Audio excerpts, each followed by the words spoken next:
Hello, कैसे हो आप सभी लोग। आपका स्वागत है।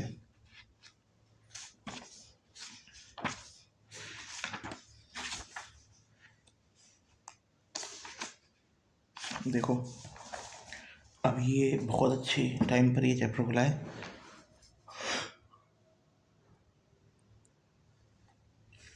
आपका अवचेतन मन और वैवाहिक समस्याएं। एक सेकंड के लिए। आपका अवचेतन मन और वैवाहिक समस्याएं। सभी वैवाहिक समस्याएं मन की कार्यविधि और शक्तियों को सही तरह से समझ नहीं पाने के कारण पैदा होती है। सिंपल सी बात बोली है इसने। अगर पति और पत्नी दोनों ही मस्तिष्क के नियम का सही प्रयोग करें तो उनके बीच संघर्ष गायब हो जाएगा। सही बात है। एक साथ प्रार्थना करेंगे तो एक साथ बने रहेंगे। दैवीय आदर्शों का मनन, जीवन के नियमों का अध्ययन, साझे उद्देश्य व योजना पर आपसी सहमति और व्यक्तिगत स्वतंत्रता का आनंद सामंजस्यपूर्ण वैवाहिक जीवन प्रदान करता है तथा दो व्यक्तियों को एक कर देता है।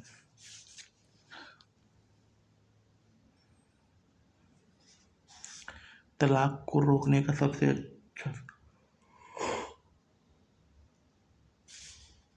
अच्छा दवा शादी से पहले है। किसी बहुत बुरी स्थिति से बाहर निकलने का फैसला में कोई गलत बात नहीं है, लेकिन पहली बात तो यह है कि बुरी स्थिति में पड़ना ही क्यों। क्या यह बेहतर नहीं होगा कि वैवाहिक समस्याओं के असली कारण पर ध्यान देते समय मामले की जड़ तक पहुंचा जाए। वैवाहिक दुख, विवाद, अलगाव और तलाक की समस्याएं महिलाओं और पुरुष की बाकी समस्याओं से अलग नहीं है। इनके बारे में यह नहीं कहा जा सकता कि यह समस्याएं उनके चेतन और अवचेतन मन की कार्यविधि तथा आपसी संबंध की नासमझी से पैदा होती हैं। विवाह का अर्थ वास्तविक बनाने के लिए हर विवाह का अर्थ वास्तविक बनने के लिए और विवाह की शुरुआत ठोस आध्यात्मिक नींव से होनी चाहिए। यह दिल से होना चाहिए, क्योंकि दिल प्रेम से भरा होता है। ईमानदारी, सच्चाई, दयालुता और सत्यनिष्ठा सभी प्रेम के पहलू हैं। दोनों ही जीवन साथी को एक दूसरे के प्रति पूरी ईमानदारी और सच्चा रहना चाहिए। अगर कोई व्यक्ति अपने गौरव को बढ़ाने या किसी महिला की दौलत या सामाजिक प्रतिष्ठा में हिस्सा पाने के लिए शादी करे तो यह सच्चा विवाह नहीं होगा। यह ईमानदार और सच्चे प्रेम की कमी का संकेत है। इस तरह का विवाह मजाक, धोखा और नाटक है। अगर कोई औरत कहती है मैं काम करते करते थक चुकी हूँ, मैं सुरक्षा की खातिर शादी करना चाहती हूँ, तो उसका मूल आधार ही गलत है। वह मस्तिष्क के नियमों का सही तरह से प्रयोग नहीं कर रही है। उसकी सुरक्षा चेतन और अवचेतन मन के अंतर संबंधों के ज्ञान तथा इसके प्रयोग पर निर्भर करती है। अगर कोई महिला या पुरुष इस पुस्तक के अध्यायों में बताई गई तकनीकों पर अमल करे तो उसे दौलत और या सेहत की कभी कमी नहीं होगी। उसकी दौलत उसके पति, माता पिता या अन्य किसी स्रोत के बजाय अपने आप आएगी। महिला सेहत, शांति, खुशी, प्रेरणा, मार्गदर्शन, प्रेम, दौलत, सुरक्षा, सुख या दुनिया की किसी भी अन्य चीज के लिए अपने पति पर निर्भर नहीं है। उसे सुरक्षा और मानसिक शांति तो अपने भीतर की शक्तियों के ज्ञान और अपने मस्तिष्क के नियम के सतत संरचनात्मक प्रयोग से मिलती हैं। आदर्श पति को कैसे आकर्षित करें।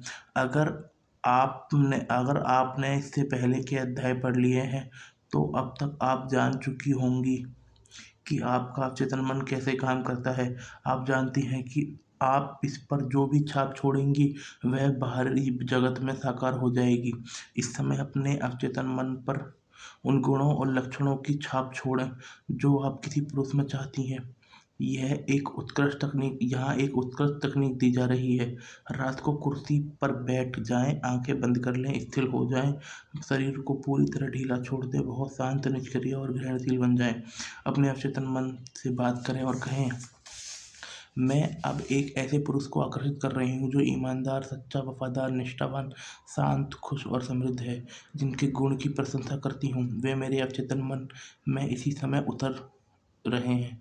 इन गुणों पर विचार करते समय वह मेरा हिस्सा बन जाते हैं और अवचेतन के रूप से साकार हो जाते हैं।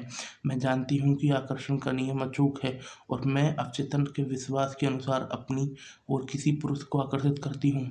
मैं उसे आकर्षित करती हूँ जिससे मैं अपने अवचेतन मन में सच्चा महसूस करती हूँ। मैं जानती हूँ कि मैं उसकी शांति और सुख को बढ़ा सकती हूँ। वह मेरे आदर्शों से प्रेम करता है और मैं उसके आदर्शों से प्रेम करती हूँ। वह मुझे बदल कर नया नहीं बनाना चाहता, ना ही मैं उसे बदल कर नया बनाना चाहती हूँ। हमारे बीच आपसी प्रेम, स्वतंत्रता और सम्मान है। अपने अवचेतन मन के विचार भरने की इस प्रक्रिया का अभ्यास करें। अपने अवचेतन मन के विचार भरने की इस प्रक्रिया का अभ्यास करें। फिर आपकी ओर ऐसे पुरुष आकर्षित हो जाएंगे जिनमें वही गुण या लक्षण होंगे जिनकी आपने मानसिक रूप से कल्पना की थी। आपकी अवचेतन बुद्धिमत्ता आपके लिए ऐसा रास्ता खोल देगी जिसके द्वारा आप दोनों मिल सकेंगे। ऐसा आपके अवचेतन मन के अचूक और अपरिवर्तनीय प्रभाव के अनुरूप होगा। अपने भीतर सर्वश्रेष्ठ प्रेम, निष्ठा और सहयोग देने की तीव्र इच्छा रखें। प्रेम के इस उपहार के प्रति ग्रहणशील रहें जो आपने अपने अवचेतन मन को दिया है। आदर्श पत्नी को कैसे आकर्षित करें? अपनी आदर्श जीवन साथी को आकर्षित करने के लिए नीचे दी गई सकारात्मक घोषणा करें। मैं अब उपयुक्त महिलाओं को आकर्षित कर रहा हूँ जिसके साथ मेरा पूरा तालमेल होगा। यह आध्यात्मिक मेल है क्योंकि यह दैवीय प्रेम है। यह प्रेम किसी ऐसी महिला के व्यक्तित्व द्वारा काम कर रहा है जिसके साथ मेरी जोड़ी आदर्श रहेगी। मैं जानता हूँ कि मैं इस महिला को प्रेम, प्रकाश, शांति और खुशी दे सकता हूँ। मैं महसूस करता हूँ, विश्वास करता हूँ।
मैं अब आदेश देता हूँ, उनमें ये गुण और आदतें हैं।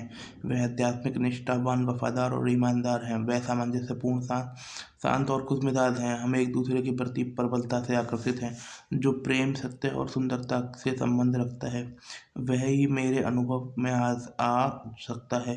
मैं अब अपने आदर्श जीवन साथी को स्वीकार करता हूँ। जब आप शांति और गहरी रुचि से उन गुणों और लक्षणों के बारे में सोचेंगे जिन्हें आप अपने चाहे गए जीवन साथी में पसंद करते हैं, तो आप अपनी मानसिकता में उसका मानसिक समतुल्य बना लेंगे। फिर आपके अवचेतन मन का अधिक गहरा प्रवाह आप दोनों के दैवीय विधान के तहत एक साथ ले आएगा। तीसरी गलती की कोई ज़रूरत नहीं है। शीला भी कई साल से प्रशासक के पद पर काम कर रही हैं। हाल ही में उसने मुझसे कहा कि मैं 3 लोगों से शादी कर चुकी हूँ और तीनों ही निष्क्रिय तथा दब्बू हैं। वह निर्णय लेने तथा हर चीज़ चलाने के लिए मुझ पर निर्भर थे। मेरी तरफ से ऐसे लोग क्यों आकर्षित होते हैं? मैंने उससे पूछा कि क्या दूसरी शादी करने से पहले वह जानती थी कि उसका होने वाला पति जैसा पहले पति जैसा चरित्र था। जाहिर है नहीं, उसने जोर देकर कहा। अगर मैं पहले से जानती तो कि वह इतना दब्बू है तो मैं उससे शादी नहीं करती। यही मेरे तीसरे पति के साथ हुआ। दिक्कत उन आदमियों में नहीं थी जिनसे शीला ने शादी की थी। दिक्कत तो उसके अपने व्यक्तित्व की बनावट में थी। वह बहुत हठीली थी और हर स्थिति पर नियंत्रण करना चाहती थी। एक स्तर पर वह ऐसी जीवनसाथी चाहती थी जो दब्बू और निष्क्रिय हो, ताकि वह स्वयं निर्णायक भूमिका निभा सके। साथ ही उसकी अधिक गहरी आवश्यकता ऐसे जीवनसाथी की थी जो उसकी बराबरी का हो। अधिक गहरी आवश्यकता उसकी अवचेतन तस्वीर ऐसे व्यक्ति को आकर्षित कर रही थी जिसे वह चाहती थी, लेकिन शादी के बाद उसे पता चला कि उसकी वास्तविक आवश्यकता पूरी नहीं करता था। उसे सही प्रार्थना प्रक्रिया अपनाकर इस दुष्चक्र को तोड़ना सीखना होगा। उसने किस तरह नकारात्मक दुष्चक्र को तोड़ा। शीला भी ने आखिरकार एक सरल सच्चाई जान ली। जब आप यकीन करते हैं कि आप आदर्श पार्टनर पा सकते हैं, तो आपको अपने विश्वास के अनुरूप मिलेगा। पुराने अवचेतन तंत्र को तोड़ने और अपनी तरफ आदर्श जीवनसाथी को आकर्षित करने के लिए शीला ने इस प्रार्थना का प्रयोग किया। मैं अपनी मानसिकता में उस तरह का व्यक्ति रख रही हूँ जिसकी मैं गहरी इच्छा करती हूँ। मैं अपनी मानसिकता में उस तरह का व्यक्ति रख रही हूँ जिसकी मैं गहरी इच्छा करती हूँ। मैं जिस पुरुष को पति के रूप में आकर्षित करती हूँ, वह प्रभावी, सशक्त, प्रेमपूर्ण, सफल, ईमानदार, वफादार और निष्ठावान है। उसे मुझसे प्रेम और खुशी मिलती है। मैं उसकी बताई राह पर चलना पसंद करती हूँ। मैं जानती हूँ कि वह मुझे चाहता है और मैं उसे चाहती हूँ। मैं ईमानदार, सच्ची, प्रेमपूर्ण और दयालु हूँ। मेरे पास उसे देने के लिए अद्भुत तोहफे हैं: सद्भावना, खुशनुमा दिल और स्वस्थ शरीर। वह भी मुझे यही तोहफे देता है। यह साझा है, मैं देती हूँ और पाती हूँ। देवीय ज्ञान जानता है कि वह पुरुष कहाँ है, और मेरे अवचेतन मन की अधिक गहरी बुद्धिमत्ता हम दोनों को अपने तरीके से करीब ला रही है। हम एक दूसरे को देखते ही तत्काल पहचान लेंगे। मैं यह आग्रह अपने अवचेतन मन के हवाले कर रही हूँ, जो जानता है कि इस आग्रह को कैसे पूरा करना है। मैं आदर्श जवाब के लिए धन्यवाद देती हूँ। उसने इस तरीके से हर दिन प्रार्थना की, सुबह उठते ही और रात में सोते समय। उसने इस विश्वास के साथ इन सच्चाइयों की सकारात्मक घोषणा की कि मस्तिष्क के बार बार दोहराने से यह उसकी मानसिक संतुल्य तक पहुंच जाएगी और जिसे वह चाहती थी। उसकी प्रार्थना का जवाब। कई महीने गुजर गए। शीला डेटिंग करती रही और सामाजिक उत्सवों में भी गई, लेकिन वह जिन व्यक्तियों से मिली उनमें से कोई भी ऐसा नहीं लगा जिसकी उसे तलाश थी। वह सोचने लगी कि कहीं उसकी तलाश अधूरी तो नहीं रह जाएगी। उसने पाया कि खुद से सवाल पूछ रही है, डावाडोल हो रही है, शंका हो रही है और डुलमुल हो रही है। इस मोड़ पर उसने खुद को याद दिलाया कि असीमित बुद्धिमत्ता इस काम को अपने तरीके से कर रही है। इसके बारे में चिंता करने की कोई ज़रूरत नहीं है। जब उसे कोर्ट से तलाक का आखिरी आदेश मिला तो उसे मुक्ति और मानसिक स्वतंत्रता का गहरा एहसास हुआ। इसके बाद जल्दी ही उसे एक मेडिकल कंपनी के प्रमुख प्रशासक का नया पद मिल गया। नौकरी के पहले दिन एक वरिष्ठ डॉक्टर ने उसके कमरे में परिचय के लिए आया। जिस दिन शीला ने इस पद के लिए इंटरव्यू दिया था, उस दिन वह एक मेडिकल कॉन्फ्रेंस में भाग लेने के लिए शहर के बाहर गए थे। जिस पल वह अंदर आए, वह जान गई कि यह वही पुरुष है जिसके लिए वह प्रार्थना कर रही थी। जाहिर है डॉक्टर को भी इसका अंदाजा हो गया था। 1 महीने के भीतर डॉक्टर ने शीला के सामने शादी का प्रस्ताव रखा। बाद में उनका वैवाहिक जीवन सुखद। यह डॉक्टर निष्क्रिय दब्बू किस्म के नहीं थे। वे सशक्त, आत्मविश्वासी और निर्णायक थे। उन अपने क्षेत्र में बहुत सम्मानित थे और कॉलेज के दिनों में बहुत अच्छे खिलाड़ी भी रह चुके थे। गहरे आध्यात्मिक व्यक्ति भी थे। शीला को वह जीवन साथी मिल गया था जिसके लिए उसने प्रार्थना की थी। ऐसा इसलिए हुआ क्योंकि उसने उसका मानसिक रूप से तब तक दावा किया जब तक कि वह संतृप्ति के बिंदु तक नहीं पहुंच गई। दूसरे शब्दों में, वह मानसिक और भावनात्मक रूप से अपने विचार के साथ एकाकार हो गई तथा वह उसका हिस्सा बन गया। क्या मुझे तलाक ले लेना चाहिए? तलाक नितांत व्यक्तिगत सवाल है। इसका कोई ऐसा आम जवाब नहीं हो सकता जो सब पर सही बैठता हो। जाहिर है कुछ मामलों में तो शादी ही नहीं होनी चाहिए। दूसरे मामलों में तलाक समस्या का समाधान नहीं है। तलाक एक व्यक्ति के लिए सही और दूसरे के लिए गलत हो सकता है। जिस व्यक्ति को तलाक दिया जा रहा है वह झूठी जिंदगी जी रहे हैं। जिस व्यक्ति को तलाक दिया जा रहा है वह झूठी जिंदगी जी रहे हैं। कई वैवाहिक लोगों से ज़्यादा सच्चा और बेहतर हो सकता है। उदाहरण के लिए, एक बार मुझसे एक महिला ने परामर्श लिया। उसका पति उसे मारता पीटता था और नशे की लत के लिए उसके पैसे भी चुरा लेता था। उस महिला को बचपन से सिखाया गया था कि शादी पवित्र और स्थायी होती है तथा तलाक अनैतिक है। मैंने उसे बताया कि सच्चा विवाह 2 दिलों का मेल होता है। अगर 2 दिल सामंजस्य, प्रेम, ईमानदारी के एक साथ होते हैं तो यह आदर्श विवाह है। प्रेम करना दिल का पवित्र कर्म है। मेरी बात सुनने के बाद वह जान गई कि उसे क्या करना चाहिए। वह अपने मन में जानती थी कि ऐसा कोई दैवीय नियम नहीं है जो उसे मजबूर करता हो कि वह धौंस में रहे, डांट खाती रहे, पिटती रहे, सिर्फ इसलिए क्योंकि किसी ने एक बार कहा था, आज से तुम दोनों पति पत्नी हो। अगर आप असमंजस में हो तो क्या करना है? तो मार्गदर्शन मांगे। जान लें कि हर सवाल का हमेशा कोई ना कोई जवाब होता है, और यह जवाब आपको मिलेगा। आपकी आत्मा की खामोशी से आपको जवाब मिले, यह उस पर अमल करें। यह आपसे शांति में बोलती है। तलाक तक पहुंचना। मैंने एक बार युवा दंपत्ति से बात की जो शादी से कुछ महीने बाद तलाक ले रहे थे। युवक को लगातार डर सताता रहता था कि उसकी पत्नी उसे छोड़कर चली जाएगी। इस अस्वीकृति की आशंका, और वह मानता था कि उसकी पत्नी उसके प्रति वफादार नहीं थी। ये विचार उसे बुरी तरह सताने लगे और उस पर हावी हो गए। उसका मानसिक नजरिया अलगाव और शंका का था। महिला उसके प्रति उदासीन महसूस करने लगी, लेकिन यह उस पुरुष की भावना का ही परिणाम था। अलगाव का माहौल पति के अवचेतन मन से संचालित हो रहा था। इसने उसके पीछे का मानसिक पैटर्न के अनुरूप स्थिति यह कर्म उत्पन्न कर दिया। यह क्रिया प्रतिक्रिया क्या कारण और परिणाम का नियम है। विचार विचार क्रिया है जिस पर अवचेतन मन प्रतिक्रिया करता है। उसकी पत्नी घर छोड़कर चली गई। उसने तलाक का आवेदन दे दिया। यह वही हुआ जिसका उसके पति को डर और विश्वास था। तलाक मन में शुरू होता है। तलाक सबसे पहले मन में शुरू होता है, कानूनी कार्रवाई बाद में होती है।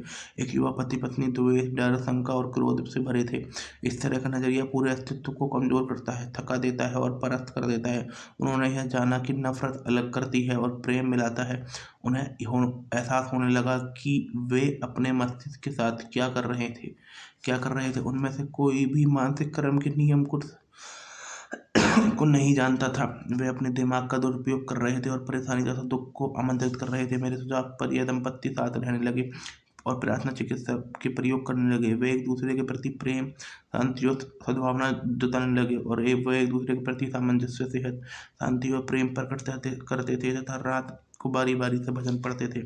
उनकी सच्ची कोशिश और अवचेतन मन को लाभकारी संवेगों से भरने की बदौलत उनका वैवाहिक जीवन हर दिन पहले से ज़्यादा सुंदर होता जा रहा था। चिड़चिड़ी पत्नी। कई बार पत्नी इसलिए चिड़चिड़ी है क्योंकि उस पर ध्यान नहीं दिया जाता।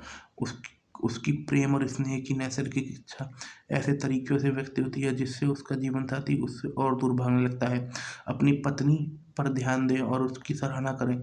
उसके कई अच्छे गुणों या बातों की प्रशंसा करें जो और उसे ऊपर उठाएं। चिड़चिड़ापन का एक और प्रकार जीवन साथी किसी खास तरीके से चलने की इच्छा है। यह जीवन साथी को दूर भगाने का बहुत ही कारगर उपाय है। पति पत्नी को ध्यान रखना चाहिए कि वह आक्रामक नहीं बने, ना ही एक दूसरे के छोटे मोटे द्वेष या गलतियों की तलाश में जुटे रहें। दोनों को ही अपने जीवन साथी के संरचनात्मक और अद्भुत गुणों पर ध्यान देना चाहिए, उनकी प्रशंसा करनी चाहिए। विचारगमन पति। अगर कोई पति पत्नी किसी बात या काम पर उसके खिलाफ सोचे। अगर कोई पति हाँ खोल रहा हूँ।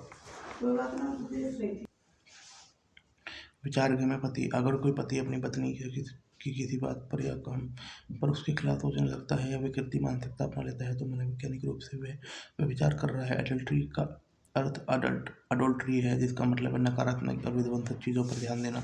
जब कोई व्यक्ति खामोशी से अपने पत्नी के प्रति द्वेषपूर्ण या उपद्रवपूर्ण होता है तो वह बेवफाई कर रहा है। वह अपनी शादी की कस्मों के प्रति वफादार नहीं है जिनमें उसने उसे जिंदगी भर प्रेम करने, चाहने और सम्मान करने का वादा किया था। चुप्पा, कटु और द्वेषपूर्ण पुरुष कोशिश करके अपनी तीखी टिप्पणियों को निगल सकता है। वह अपने गुस्से को बढ़ा सकता है और प्रभाव करने वाला, दयालु और श्रेष्ठ बन सकता है या मतभेदों को कुशलता से मोड़ सकता है। तारीफ और मानसिक कोशिश करके वह विरोध की आदत से बाहर निकल सकता है। जब वह अपने अवचेतन मन में शांति, सामंजस्य और प्रेम का विचार रखेगा तो पाएगा कि उसका न सिर्फ पत्नी बल्कि जीवन में बाकी सभी के साथ ज़्यादा अच्छे मधुर संबंध है, सामंजस्य पूर्ण आस्था अपना ले और अनंत जीवन साथियों से सद्भावना मिल जाएगी। बहुत बड़ी गलती पड़ोसी और रिश्तेदार को अपनी वैवाहिक समस्या या मुश्किलों के बारे में बात करना एक बहुत बड़ी गलती है। मान ले एक पत्नी अपने पड़ोसी से कहती है, जॉन अपनी माँ के साथ बहुत बुरा सलूक करता है, ज़्यादा पीता है और हमेशा अपमान करता रहता है, अफसोस भी कहता रहता है। यहाँ पत्नी अपने पति को सभी की निगाह में गिरा रही है और सम्मानित और अपमानित कर रही है। यही नहीं, अपने पति की कमियों को गिनाते समय दरअसल वह अपने भीतर अवस्थाओं को पनपने का मौका दे रही है। ये सारी बातें कौन सोच रहा है और महसूस कर रहा है? वह खुद। जैसा आप सोचते हैं महसूस करते हैं, वैसे ही हो जाते हैं। रिश्तेदार आमतौर पर आपको गलत सलाह देते हैं। यह आमतौर पर पक्षपातपूर्ण और पूर्वाग्रह से ग्रस्त होती है, क्योंकि यह निष्पक्षता नहीं दी जा सकती। आपको मिलने वाली सलाह अगर स्वर्णिम नियम की अवहेलना करती है तो ब्रह्मांड का नियम है, ना तो वह अच्छी है ना दमदार। याद रखना जरूरी है, दो इंसान सद्भाव, टकराव, दर्द और तनाव के पलों के बिना एक छत के नीचे नहीं रह सकते। अपने विवाह दुखद पहलू का प्रदर्शन अपने मित्रों के सामने कभी ना करें।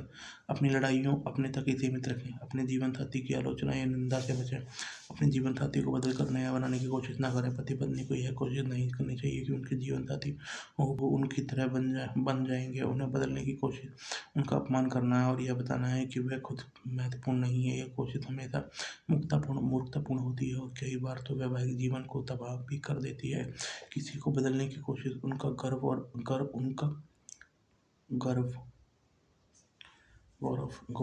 उनके गर्व और आत्मसम्मान को नष्ट कर देती है। यह विरोध और द्वेष की भावना जगाती है, जो वैवाहिक संबंधों के लिए घातक साबित हो सकता है। जाहिर है, आपसी तालमेल बहुत ज़रूरत होती है। हम में से कोई भी आदर्श नहीं है और यह जीवन साथी के बारे में भी सच नहीं है। लेकिन अगर आप अपने दिमाग के भीतर अच्छी तरह देखें और अपने चरित्र या व्यवहार का अध्ययन करें, तो आपको इतनी कमियां मिल जाएंगी कि उन्हें दूर करने में आप जिंदगी भर व्यस्त रह सकते हैं। अगर आप सोचते हैं मैं उसे अपने मनचाहे ढांचे में डाल लूं, तो आप समस्या को आमंत्रित कर रहे हैं और तलाक का रास्ता पकड़ रहे हैं। आप दुख की तलाश कर रहे हैं। आपको कठोर तरीके से सीखना होगा कि अगर बदलना है तो खुद को बदलें।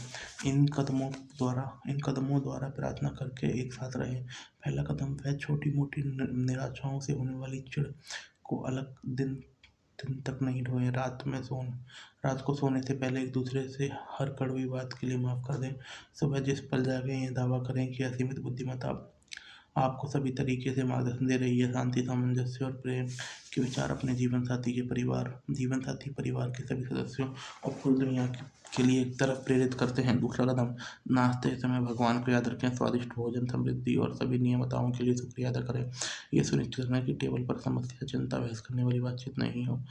यही बात डिनर पर लागू करें। अपने जीवन साथी से कहें, मैं आपके सभी कामों की सराहना करता हूँ और दिन भर आपकी ओर प्रेम का सद्भाव फैलाता हूँ। तीसरा कदम, पति पत्नी को हर रात बारी बारी से प्रार्थना करनी चाहिए। अपने जीवन साथी को अनदेखा नहीं करें और प्रेम और सराहना जताएं। निंदा, आलोचना और चिढ़ की बजाय सराहना, सद्भाव और विचार रखें। शांतिकर और सुखद वैवाहिक जीवन बनाने का तरीका प्रेम, सुंदरता, सद्भाव, आपसी सम्मान, ईश्वर में आस्था और सभी अच्छी चीज़ों की नींव रखना है। सोने से पहले धार्मिक ग्रंथों के महान प्रसंग पढ़ें। जब आप इन सच्चाइयों का अभ्यास करेंगे तो आपका वैवाहिक जीवन दिनों दिन बेहतर होता जाएगा।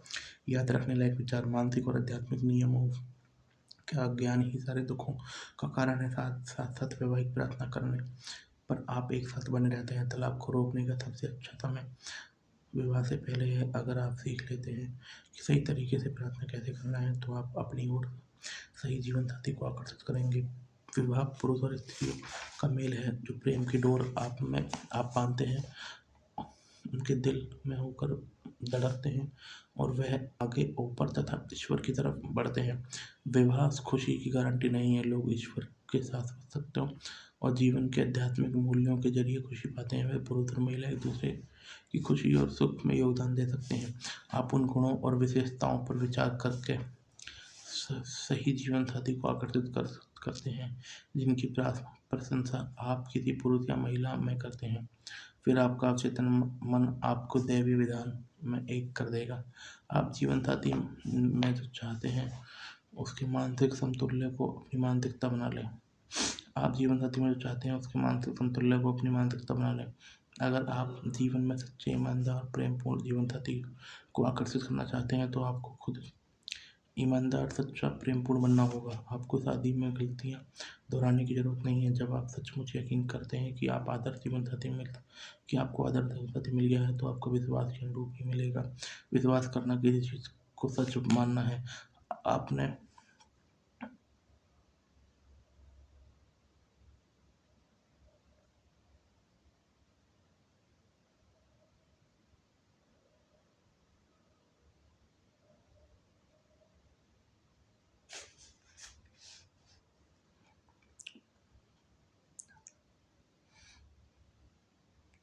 आपको शादी में गलती दोहराने की ज़रूरत नहीं है। जब आप सचमुच यकीन करते हैं कि आपको आदर्श जीवन साथी मिल सकता है तो आप अपने विश्वास के अनुरूप मिलेगा। जीवन विश्वास करना किसी चीज़ को सच मानना है। अपने आदर्श साथी को मानसिक रूप से इसी समय स्वीकार करें। इस बात पर हैरान नहीं हो कि किस जीवन साथी के लिए आप प्रार्थना कर रहे हैं, वह कैसा, क्यों और कहाँ मिलेगा। अपने अवचेतन मन की बुद्धिमत्ता पर पूरा भरोसा रखें। इसके पास आपके अपने लक्ष्य को पाने की शक्ति है। आपको इसमें कोई भी हस्तक्षेप नहीं करना है। यदि आप अपने जीवन साथी के प्रति दुर्भावना, दुश्मनी, गुबार और चिढ़ रखते हैं तो आप मानसिक रूप से तलाकशुदा और मानसिक रूप से अपने मस्तिष्क में उसकी गलतियों पर ध्यान केंद्रित कर रहे हैं। अपने वैवाहिक कदमों पर चलें। मैं जीवन भर उसे प्रेम और सम्मान देने का वादा करता हूँ। अपने जीवन साथी के प्रति डर का विचार रखना बंद करें। प्रेम, शांति, सद्भाव और सामंजस्य का विचार रखें। आपका वैवाहिक जीवन दिनों दिन अधिक सुंदर और अद्भुत होता जाएगा। आप एक दूसरे के प्रति प्रेम, शांति, सद्भाव प्रसारित करते रहें। आपका अवचेतन मन इन कंपनों को पकड़ लेता है जिसमें आपसी विश्वास और प्रेम और सम्मान बढ़ता है। चिड़चिड़ा जीवन साथी आमतौर पर ध्यान और सम्मान चाहता है और प्रेम और स्नेह का भूखा होता है।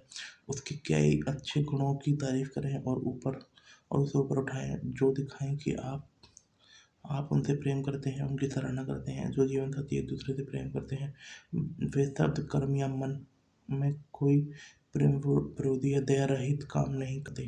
वह प्रेम वही करता है जो प्रेम में होता है। वैवाहिक समस्या में हमेशा विशेषज्ञ की सलाह लें। आप दांत निकलवाने के लिए कारपेंटर के पास नहीं जाते। इसी तरह आप अपनी वैवाहिक समस्या के बारे में रिश्तेदार या दोस्तों से बातचीत नहीं करनी चाहिए। अगर आपको सलाह की ज़रूरत है तो किसी प्रशिक्षित सलाहकार के पास जाएं। जब भी अपनी पत्नी या पति को बदलकर दोबारा करने की कोशिश न करें। कभी भी यह प्रयास हमेशा मूर्खतापूर्ण होते हैं और सामने वाले के गर्व और आत्मसम्मान को खत्म कर देते हैं। यही नहीं, इससे द्वेष की भावना उत्पन्न होती है जो वैवाहिक संबंधों के लिए घातक साबित होती है। अपना दूसरा संस्करण बनाने की कोशिश से बचें। एक साथ प्रार्थना करने करने करेंगे तो एक साथ बने रहेंगे। वैज्ञानिक प्रार्थनाएं तभी समस्या सुलझा देती हैं। मानसिक रूप से अपनी पत्नी की वैसी तस्वीर बनाएं जैसी उसमें होनी चाहिए। खुश, सुखी, स्वस्थ और सुंदर। अपने पति को उस तरह देखें जैसा उसे होना चाहिए। सशक्त, शक्तिशाली, प्रेमपूर्ण, सद्भावनापूर्ण और दयालु। मानसिक तस्वीर देखते रहेंगे तो आप अनुभव करेंगे कि आपका वैवाहिक जीवन स्वर्ग बन चुका है जो सद्भाव और शांति से भरा है।